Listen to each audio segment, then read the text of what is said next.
Good morning, student. Today we will learn about the new topic, that is leukemia. Yesterday we had studied about the anemia. So anemia and leukemia both are the blood disorders. So next is leukemia. Introduction. Leukemia is cancer of the body blood forming tissue including the bone marrow and the lymphatic system. It usually involves the white blood cells. Your white blood cells are potent infection fighters. They normally grow and divide in an orderly way as your body needs them, but in the people with leukemia, the bone marrow produce abnormal white cells which doesn't function properly. तो first thing यहाँ पे क्या है, जो leukaemia है, it is a cancer of blood body blood forming sales, यानी कि जो हमारी बॉडी में ब्लड सेल्स का फॉर्मेशन करते हैं उन सेल्स में कैंसर हो जाता है. कैंसर यानी एबनॉर्मल प्रोलिफरेशन हो जाता है. That is called leukaemia. It usually involves the white blood sales. Maximum जो ल्यूकेमिया है उसमें जो ब्लड सेल्स हैं जो अफेक्टेड होते हैं they are white blood cells. Leukemia, it is a cancer of blood or bone marrow, which bone marrow produce the blood cells, and leukemia can develop due to a problem with blood cell production. It usually affect the leukocytes or white blood cells. It is a cancer of the blood and bone marrow. So overall the leukemia, it is a cancer of blood or cancer of bone marrow or cancer of the blood forming cells, that is white blood cell. Next, how does leukemia develop? How does leukemia affect the body? तो leukaemia body में कैसे develop होता है और ये body को कैसे affect करता है. तो सबसे पहले हम ये देखेंगे कि नॉर्मल ब्लड सेल्स कैसे फॉर्म होते हैं.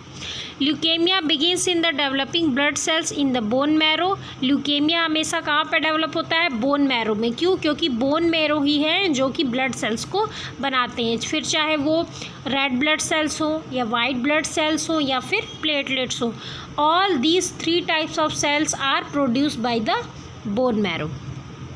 All blood cells start out as a hematopoietic. Hemo means blood, poiesis means make.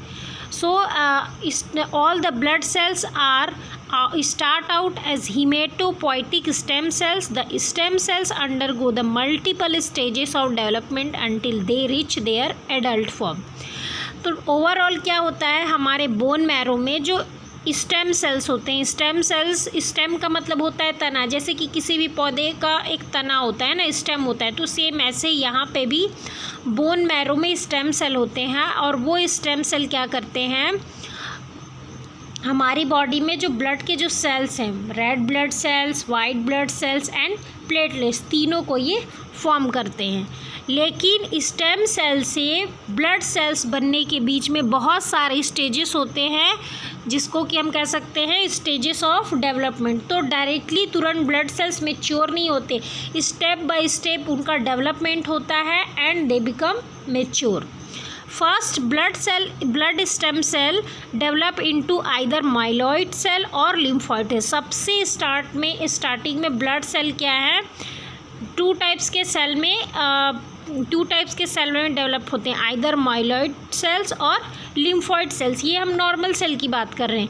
If blood cells were to continue to develop completely normally the adult forms of these cells are as follows. अगर patient की जो body है वो normal है, patient को leukaemia नहीं है, उस कंडीशन में क्या होगा, जो ब्लड सेल्स हैं 2 तरीके के सेल्स बनाते हैं, माइलॉइड और लिम्फॉइड. नेक्स्ट आगे वो क्या फॉर्म करते हैं, माइलॉइड जो सेल्स होते हैं वो रेड ब्लड सेल्स में कन्वर्ट हो जाते हैं, प्लेटलेट्स और certain type of white blood cells like basophils, eosinophils and neutrophils. Second जो लिम्फॉइड सेल्स होते हैं वो भी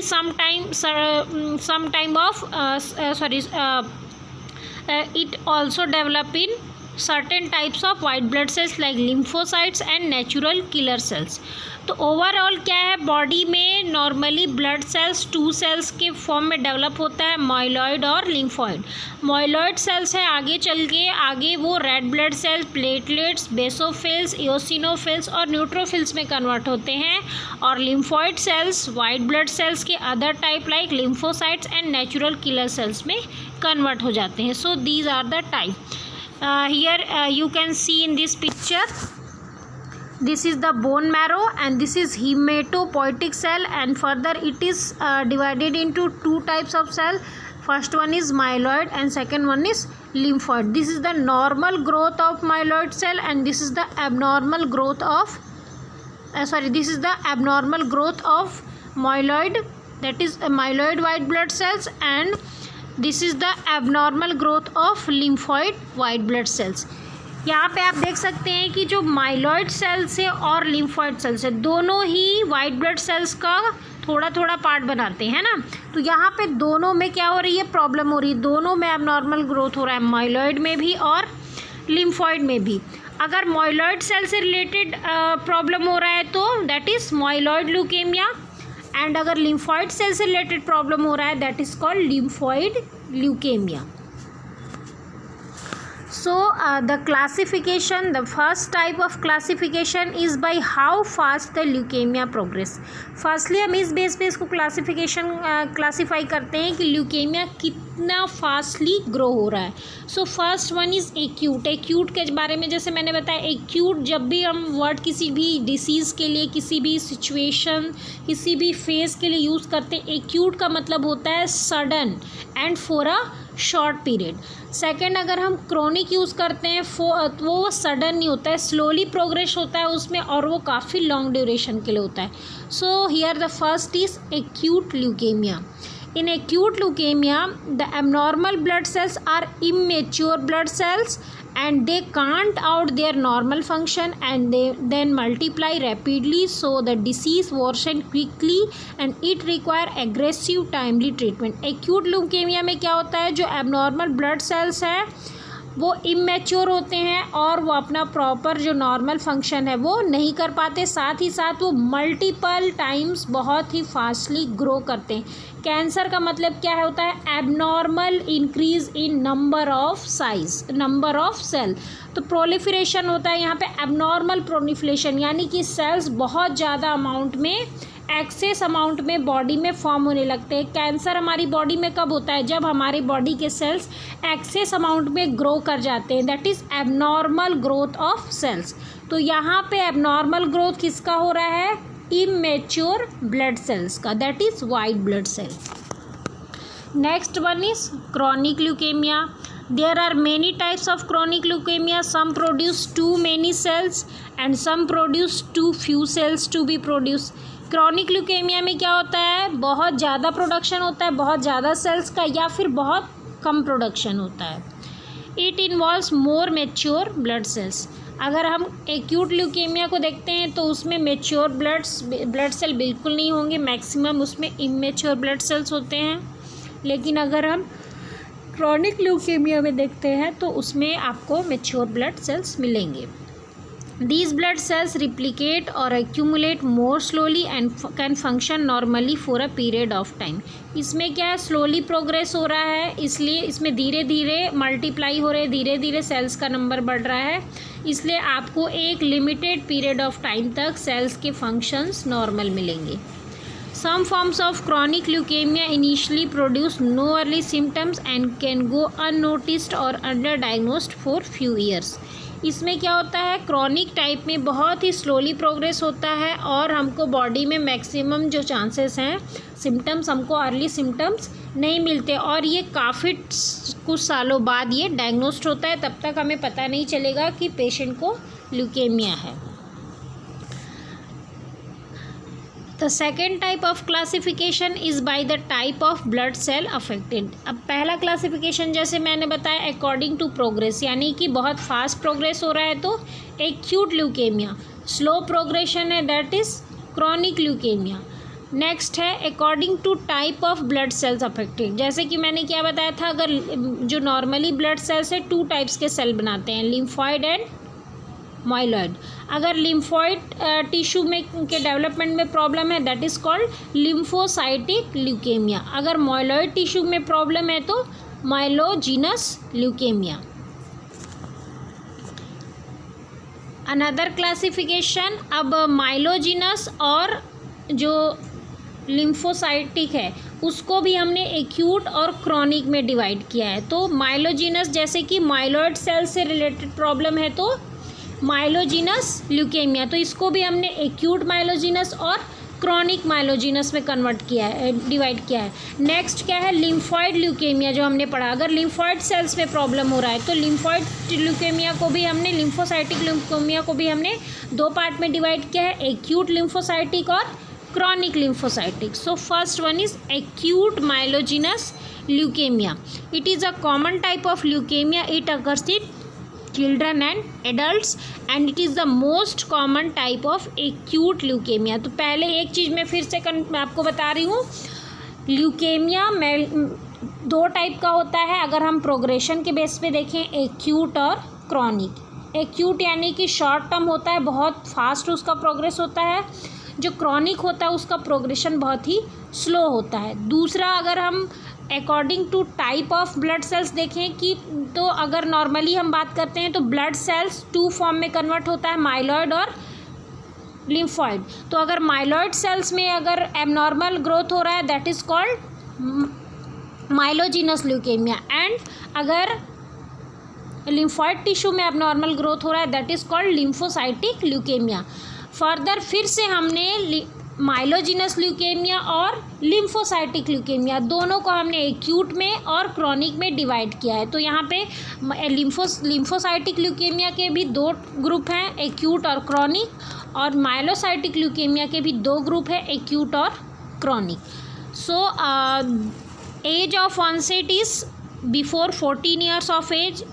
अगर हम एक्यूट माइलोजीनस ल्यूकेमिया देखें तो वो 14 ईयर्स एज से पहले ही पेशेंट में ये स्टार्ट हो जाता है। Peak incidence in between 2 to 9 years of age, और जब पर्सन 2 to 9 ईयर्स का होता है तो ये अपने पीक स्टेज पे यानी कि बिल्कुल अपने जो क्रॉनिक कॉम्प्लिकेटेड कंडीशन है वहाँ पे ये पहुँच जाता है। And in older adult also. Specific sign and symptom, specific अगर हम सिम्टम्स की बात करें एक्यूट माइलॉइड ल्यूकेमिया में, so first one is pancytopenia. जैसे कि मैंने कल भी बताया था, this is the low production of blood cells by the bone marrow. इसमें क्या होता है, जो ब्लड सेल्स का प्रोडक्शन है बोन मैरो से कम होने लगता है। Features related to infiltration and accumulation, यहाँ पे क्या हो रहा है, एक्यूट है। एक्यूट का मतलब क्या है, फास्टली ग्रो होगा, तो इसकी वजह से बहुत सारे इमेच्योर वाइट ब्लड सेल्स बहुत ही फास्टली ग्रो होंगे, जिसकी वजह से इनफिल्ट्रेशन एंड एक्यूमुलेशन, बहुत ज़्यादा ब्लड में immature white blood cells collect हो जाएंगे और बहुत ज़्यादा कंजेस्टेड हो जाएंगे। Some specific features like chloroma, a solid leukemic mass or tumor which is developed outside the bone marrow। जैसे कि आप यहाँ पे देख सकते हैं, ये this is the example of क्लोरोमा। Clinical manifestation of acute myelocytic leukemia, that is fever, pale skin, bleeding, anorexia. Anorexia is loss of appetite, fatigue, weakness, bone, joint and abdominal pain. Generalized lymphadenopathy. Lymphadenopathy means inflammation of lymph node. Infection, weight loss, hepatomegaly. Hepatomegaly means enlargement of liver. Splenomegaly, enlargement of spleen. ये दोनों चीज़ें क्यों होंगी, hepato and splenomegaly, because of the increase amount of the immature white blood sales.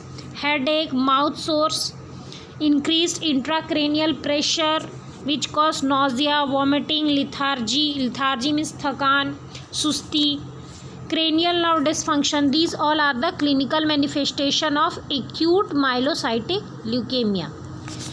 Next one is acute lymphocytic leukemia. It is most common type of leukemia in the young children and it can also occur in adult.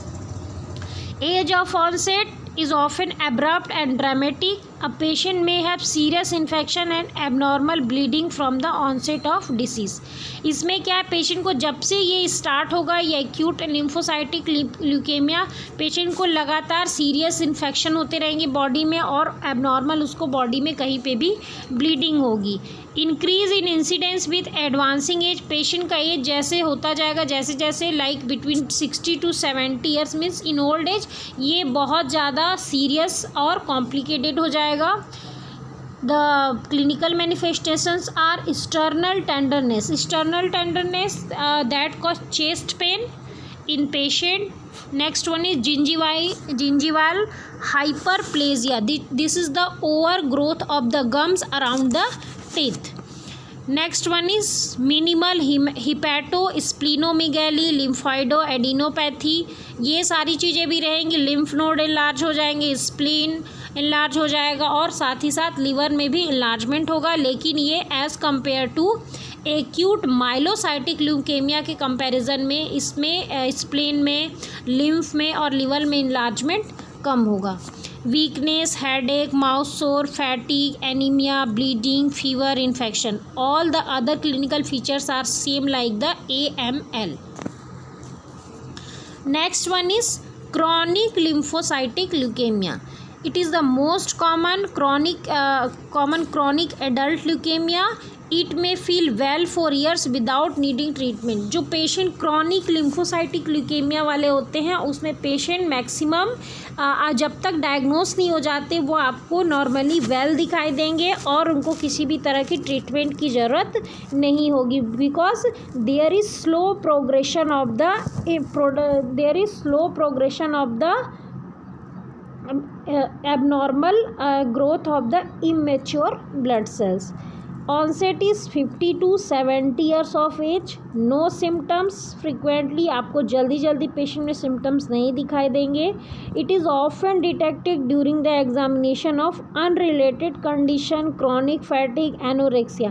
Maximum ये patient में हम directly diagnose नहीं कर सकते. Maximum patient में हम ये तब डायग्नोस करते हैं जब पेशेंट को अनरिलेटेड कंडीशन लाइक बॉडी में कोई अदर प्रॉब्लम हो रही है जो कि ल्यूकेमिया से बिल्कुल भी रिलेटेड नहीं है. स्प्लीनोमेगैली सेम थिंग इसमें भी होगा. स्प्लीन में enlargement, lymph adenopathy, enlargement, inflammation of lymph, hepatomegaly, inflammation of liver which में progress to fever, night sweat and weight loss. Next one is chronic myelogenous leukemia. It mainly affects the adults. A person with chronic myelogenous leukemia may have a few or no symptoms for month or year before entering a phase in which the leukemia cells grow more quickly. Same इसमें भी क्या है, person का में आपको maximum कुछ month से लेकर ईयर तक आपको पेशेंट में कोई सिम्टम्स नहीं दिखाई देगा जब तक कि जो सेल्स हैं वो बहुत ही फास्टली ग्रो करना शुरू ना कर दें. Age of onset 25 to 60 years of age से ये स्टार्ट होता है and peak incidence around the 40 years of age. And 40 years of age में ये बहुत ही ज़्यादा सीरियस और कॉम्प्लिकेटेड हो जाता है. The clinical features, no symptoms are seen earlier. Starting में आपको इसमें सिम्टम्स नहीं मिलेंगे. Fatigue, weakness, fever, external tenderness, weight loss, joint pain, pain in bone, massive splenomegaly and increase in sweating. This is all are about the classification of leukemia. Next is cause of leukemia.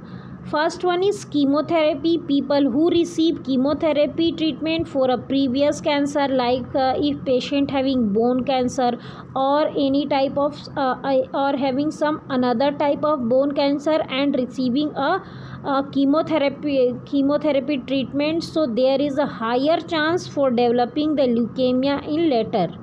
Next one is exposure to benzene. It is a solvent that manufacturers use in some cleaning chemicals and hair dyes. Benzene कैसे cause करता है leukemia?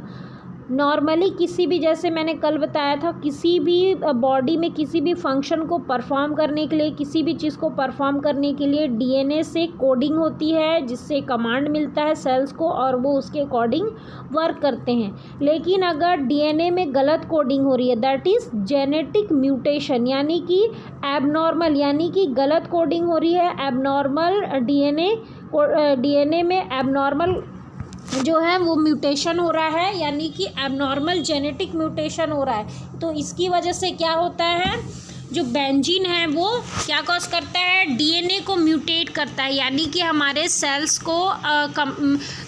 Sales को regulate करने के लिए DNA जो command देते हैं कि नॉर्मली ब्लड सेल्स का फॉर्मेशन इस तरीके से करना है, तो ये क्या करता है, हमारे जीन्स को म्यूटेट करता है, यानी कि ये एबनॉर्मल जीन कॉज करता है, यानी कि ये जीन को क्या करता है, एबनॉर्मल तरीके से, गलत तरीके से कोड करने में हेल्प करता है। ये उस चीज़ को बढ़ावा देता है कि एबनॉर्मल तरीके से एबनॉर्मल प्रोडक्शन हो किसका, वाइट ब्लड सेल्स का। इम्यून सप्रेशन, चाइल्डहुड ल्यूकेमिया में develop due to deliberate suppression of the immune system. Already patient का इम्यून सिस्टम बहुत ही लो है, वो बहुत ही वीक है, उसको पहले से कोई क्रॉनिक इलनेस है लाइक HIV, कैंसर, और पेशेंट काफ़ी लंबे समय से किसी भी डिसीज़ से सफ़र कर रहा है, इस वजह से भी पेशेंट को ल्यूकेमिया हो सकता है। Previous cancer treatment because of the chemotherapy and radiation therapy. genetic disorder, already patient having some type of genetic abnormality like Down syndrome में क्या होता है, हमारे जो क्रोमोसोम्स हैं वो एबनॉर्मल होते हैं, और साथ ही साथ हमारे बॉडी में जो डीएनए की कोडिंग होती है वो गलत होती है। इसकी वजह से जो ब्लड फॉर्मेशन जो है वो भी एबनॉर्मल हो जाता है। Smoking that also increase the risk of acute myelogenous leukemia because smoking suppress the cell function like it also suppress the function of blood forming cells. It also suppress the formation of erythropoietin. Artificial ionizing radiation, this could include having received a radiation therapy for a previous cancer। जैसे कि मैंने आपको अभी बताया कि अगर किसी भी पेशेंट को अगर कैंसर है तो पेशेंट दो चीज़ें जो ट्रीटमेंट है वो प्रेफर करता है। First one is chemotherapeutic therapy या कीमोथेरेप्यूटिक ड्रग। कीमोथेरेपी ड्रग क्या होते हैं, जो कैंसर सेल्स को डिस्ट्रॉय करते हैं। तो कभी मैक्सिमम टाइम क्या होता है, जो कैंसर सेल को डिस्ट्रॉय करने के साथ साथ जो उसके आसपास के जो नॉर्मल सेल्स है वो भी डिस्ट्रॉय हो जाते हैं। तो they also cause the abnormal immature blood cell production. Next है रेडिएशन थेरेपी। रेडिएशन थेरेपी जैसे आपने सुना है, अल्ट्रा वायलेट रेडिएशंस होते हैं, जो सन रेस होती है, that is ultraviolet rays, जो कि हमारी बॉडी को हार्म करती है। तो अगर किसी पेशेंट को कैंसर होता है तो हम उसको रेडिएशन थेरेपी देते हैं, जिसकी वजह से हम उसके बॉडी में कैंसर सेल को डिस्ट्रॉय कर सके। तो कैंसर सेल डिस्ट्रॉय होने के साथ साथ ही आसपास के जो नॉर्मल सेल्स है, हेल्दी सेल्स है, वो भी डिस्ट्रॉय हो जाते हैं। That also cause the leukemia in patient. Certain virus like patient having human T lymphotropic virus which also cause the abnormal blood cell production. Family history, patient की family में पहले से हिस्ट्री है ल्यूकेमिया का, then also patient having chance of leukemia. Next one is pathophysiology. Due to etiological factor, due to all type of causes and risk factor, there is failure of cell maturation. Overall क्या हो रहा है, cells mature नहीं हो पा रहे हैं। proliferation of cell which do not mature, ऐसे cells जो mature नहीं हो रहे हैं, कंटिन्यू वो proliferate हो रहे हैं। proliferation means increase in number। तो यहाँ पे क्या हो रहा है, ऐसे सेल्स का नंबर इंक्रीज़ हो रहा है जो कि मैच्योर नहीं हो पा रहे हैं। Increase in accumulation of useless cell, ऐसे जो इमेच्योर सेल्स है जो मैच्योर नहीं हो पा रहे हैं, धीरे धीरे उनका एक्यूमुलेशन यानी कि जमाव होने लगेगा, कलेक्शन होने लगेगा, which can take up more and more marrow space, जो उसकी वजह से बोन मैरो में वो बहुत ज़्यादा स्पेस कवर कर लेंगे। At the expense of normal haematopoietic element this proliferation action spills into the blood and transported to the other organ. और ये सारे इमेच्योर सेल्स बोन मैरो के थ्रू ब्लड में सर्कुलेट होंगे और सारे अदर बॉडी ऑर्गन में ये इमेच्योर ब्लड सेल्स सर्कुलेट हो जाएंगे। They continue to grow and divide, और आगे फिर भी फर्दर भी वो कंटिन्यूसली ग्रो और मल्टीप्लाई होते रहेंगे, which cause leukaemia. So next is investigation. Firstly we will take the history of the patient, about the risk factor, about the causes, about the genetic any genetic abnormality, about any family history. Next one is we will perform the physical examination according to the condition of patient and according to the classification. Next one is we perform the lumbar punctures, CT scan which is done for the determining the presence of leukemic cells outside the bone and bone marrow. Bone marrow test करेंगे। A procedure to remove a sample of bone marrow from the hip bone and using a long thin needle this sample is send to a laboratory for look for the leukaemic cells. Leukaemia it is also a type of cancer. Leukaemia के एक और नाम है blood cancer. So leukaemia is also called blood cancer. तो इसमें हम क्या करते हैं, बोन मैरो टेस्ट में एक प्रोसीजर है जिसमें हम क्या करते हैं, बोन मैरो को हम हिप बोन से एक निडल के थ्रू हम क्या करते हैं, बोन मैरो से कुछ सेल्स लेते हैं और उसको क्या करते हैं, लेबोरेटरी में सेंड करते हैं, जिसकी वजह से हमको पता चल सके कि जो बोन मैरो में किस टाइप के सेल्स का प्रोडक्शन हो रहा है। लिम्फॉइड सेल्स का एबनॉर्मल प्रोडक्शन हो रहा है या माइलॉइड सेल्स का प्रोडक्शन हो रहा है। तो इससे हमें पता चल जाएगा कि लिम्फॉइड सेल्स का ज़्यादा प्रोडक्शन हो रहा है, that means patient having lymphocytic leukaemia. अगर माइलॉइड सेल्स का प्रोडक्शन हो रहा है that is myelocytic leukaemia. Next is treatment for the leukemia. So here this is the example of chemotherapeutic drug.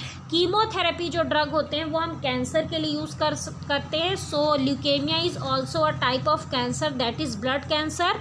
So we can use the chemotherapeutic drug to treat the patient with leukemia. So first is for the acute myelogenous leukemia, firstly we give the anti-tumor antibiotics, that is also called anthracycline drugs.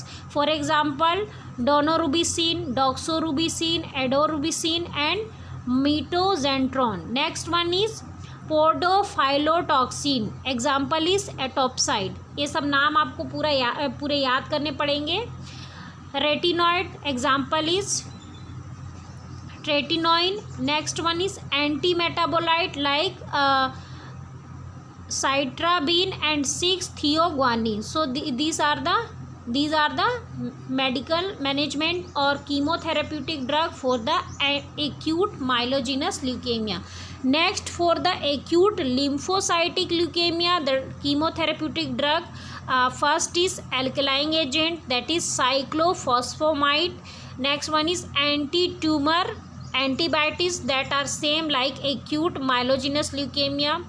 Next one is anti-metabolite that are also same like acute myelogenous leukemia. And last one is corticosteroid, that is for example prednisolone and dexamethasone.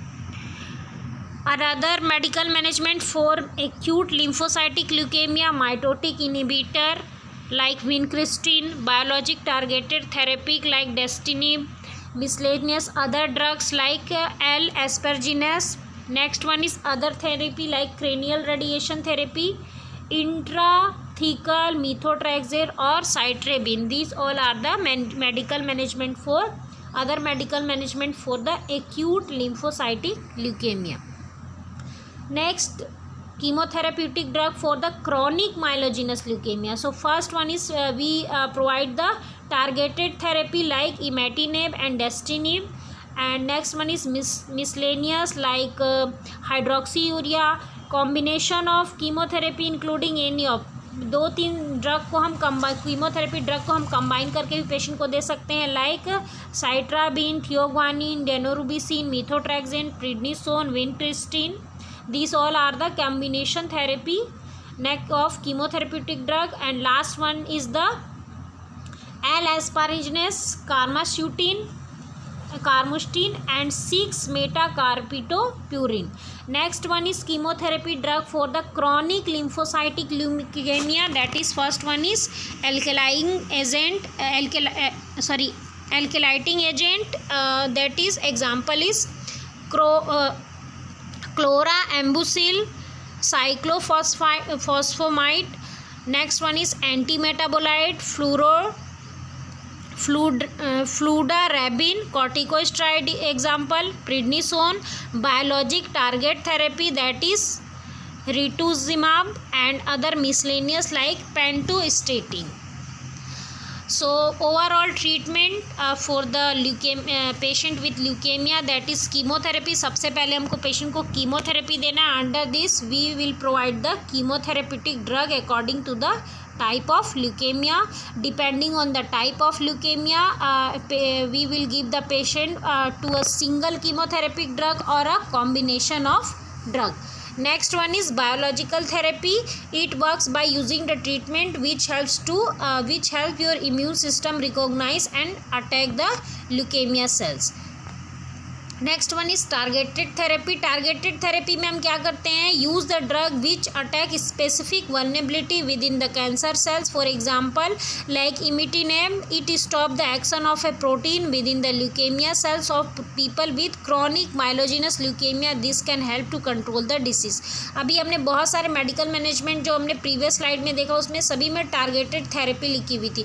तो targeted therapy में क्या करते हैं, हम एक particular drug को देते हैं जो क्या करता है, ऐसे प्रोटीन्स के एक्शन को स्टॉप करता है जिसकी वजह से वो पर्टिकुलर ब्लड सेल्स का प्रोडक्शन एबनॉर्मल हो रहा है और बहुत ही फास्ट हो रहा है.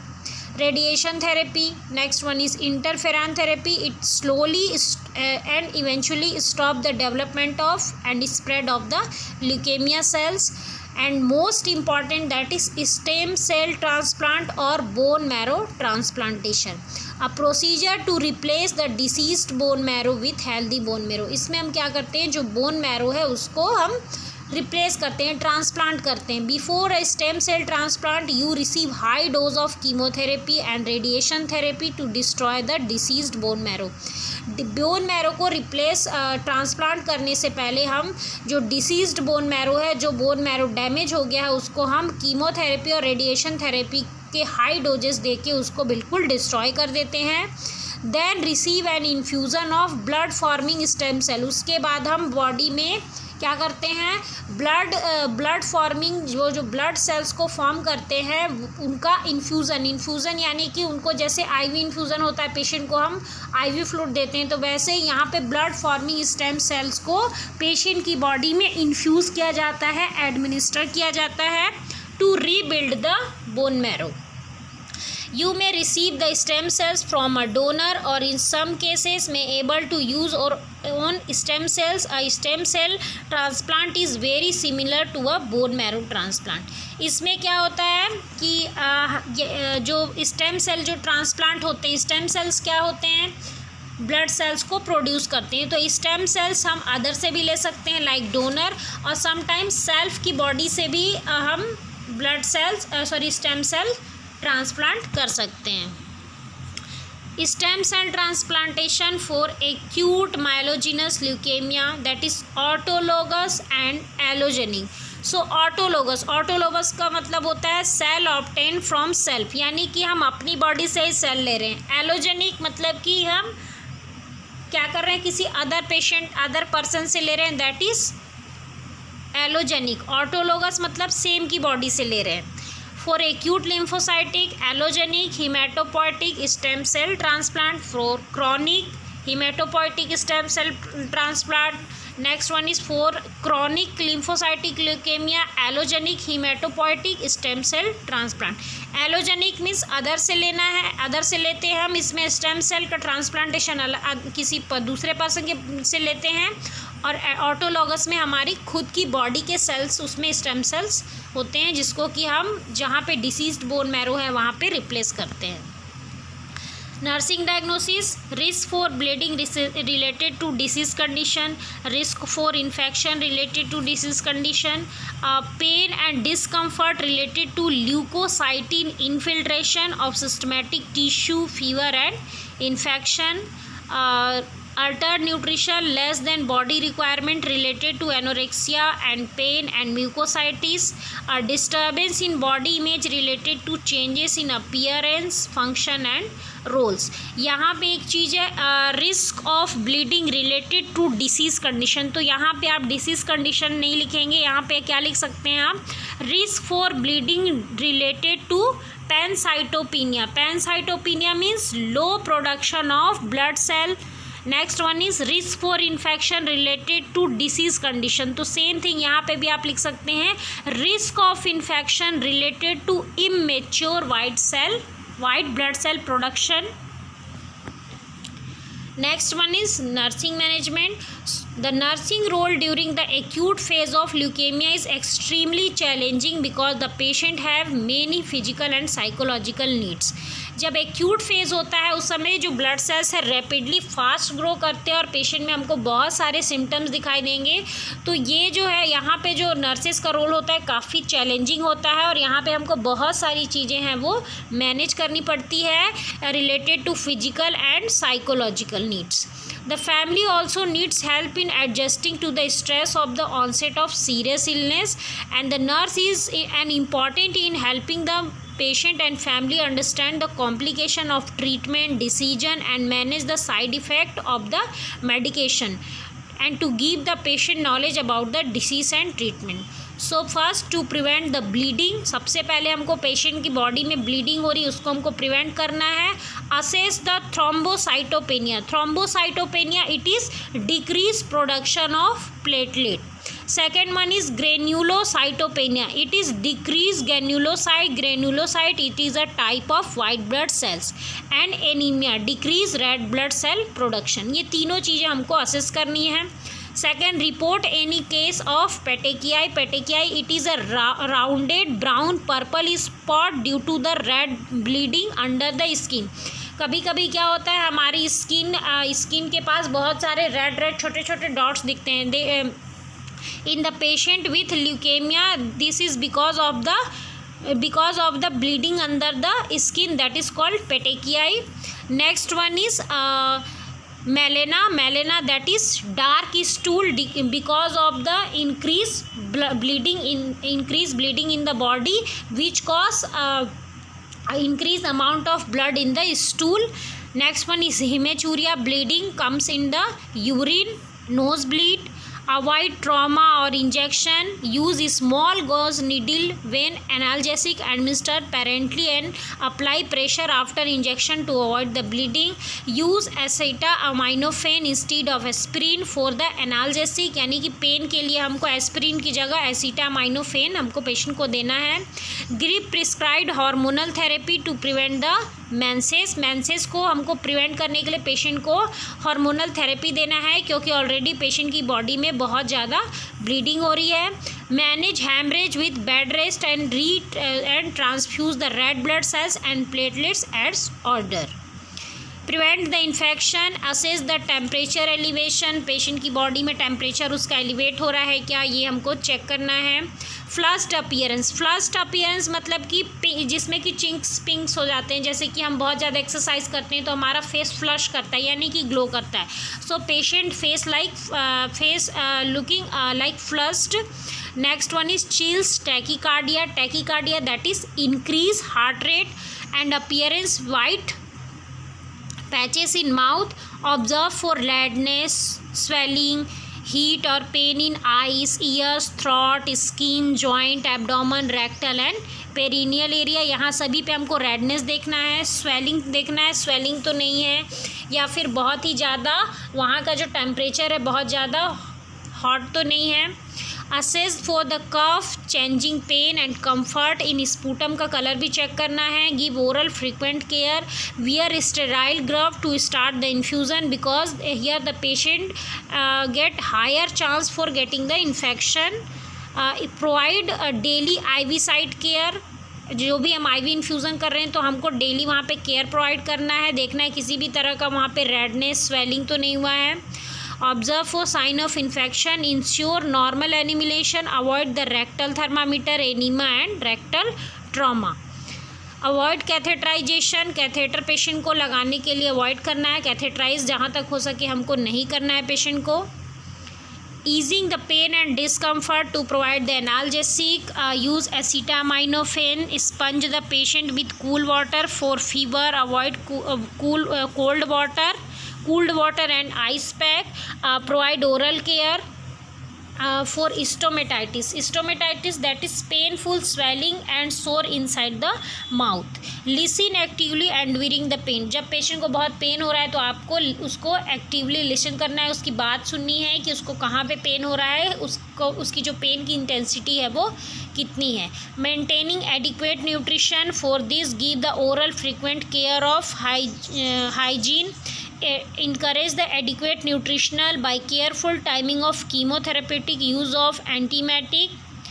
Next, by careful timing of chemotherapeutic use of antibiotic, maintaining nutrition, maintaining calorie, encourage the intake of low microbial diet. जो ल्यूकेमिया के जो पेशेंट होते हैं, कोई भी हम उनको ऐसा फूड देंगे जिससे कि बहुत ज़्यादा चांसेस हैं कि उनको किसी भी तरह का बैक्टीरियल इन्फेक्शन हो सकता है, तो ऐसे फूड्स हमको उनको प्रोवाइड नहीं करना है। उनको हेल्दी एंड लो माइक्रोबियल, जिसमें कि बहुत ही ज़्यादा कम चांस है कि पेशेंट को बैक्टीरियल इन्फेक्शन हो सकता है, ऐसे फूड्स हमको पेशेंट को देना है। Promoting positive body image, prepare the patient for the occurrence of alopecia and help the patient to express and resolve the feeling, help the patient to adjust to body image problem by encouraging the involvement and support system with the help of family. Improving the self-care, encourage the patient to do as much as possible self-care, listen empathetically to the patient and assist the patient to resume more self-care during the recovery from the treatment. So this is the differentiation between the acute lymphoblastic leukemia and chronic lymphoblastic leukemia, and this is the differentiation between the acute myelogenous leukemia and chronic myelogenous leukaemia. ये आप लोग देख सकते हैं कि दोनों में क्या डिफरेंस है। सो first one is acute lymphoblastic, it is common in young children and the CLL that is most affect the age of 55 years. The survival rate vary by the age, 85% in children and 50% in adults. अगर ये adults में होता है तो 50% chance होते हैं कि patient survive कर जाता है, अगर चिल्ड्रंस में होता है तो 85% चांसेस रहते हैं सर्वाइवल के। क्रॉनिक लिम्फोब्लास्टिक में 2 in 3 of affected people are man. Maximum जो 3 मैन्स अगर अफेक्टेड हैं तो उसमें 3 जो पर्सन अफेक्टेड हैं उसमें 2 पर्सन मेल होते हैं। Cancerous changes take place in a type of marrow cells that normally goes from the lymphocytes. Maximum जो इसमें जो सेल्स में चेंजेस होते हैं वो लिम्फोसाइट्स में होते हैं। And in chronic lymphoblastic leukaemia it is almost never affect children. Maximum ये चिल्ड्रंस को अफेक्ट नहीं करता है and it is incurable but are effective treatment. ये क्योरेबल नहीं है लेकिन इसका जो ट्रीटमेंट है वो इफ़ेक्टिव होता है। And in the acute myelogenous leukemia, mostly more in adult, commonly in men than women. And the chronic myelogenous leukemia, it occurs commonly in adults. इसमें ऐसा कुछ नहीं कि इसमें मेल में ही होगा। It is treated with chemotherapy, acute myelogenous leukemia, and the chronic myelogenous leukemia, it can be treated. The disease progress into 3 phases: chronic, accelerated, and blast. Chronic phase जहाँ पे पेशेंट की कंडीशन बहुत ज़्यादा chronic होगी, बहुत ज़्यादा fastly grow होगा sales abnormal amount में। एक्सिलरेटेड मतलब बहुत ही फास्ट ग्रो होगा, जो एबनॉर्मल जो ब्लड सेल्स है बहुत ही फास्टली ग्रो होंगे। Last one is blast phase, यहाँ पे जो सेल्स हैं बहुत ज़्यादा उनका जो एबनॉर्मल प्रोलिफरेशन रहेगा वो हायर स्टेज पे पहुँच जाएगा और पेशेंट को हायर ब्लीडिंग होगी and sometimes death will also occur. Thank you.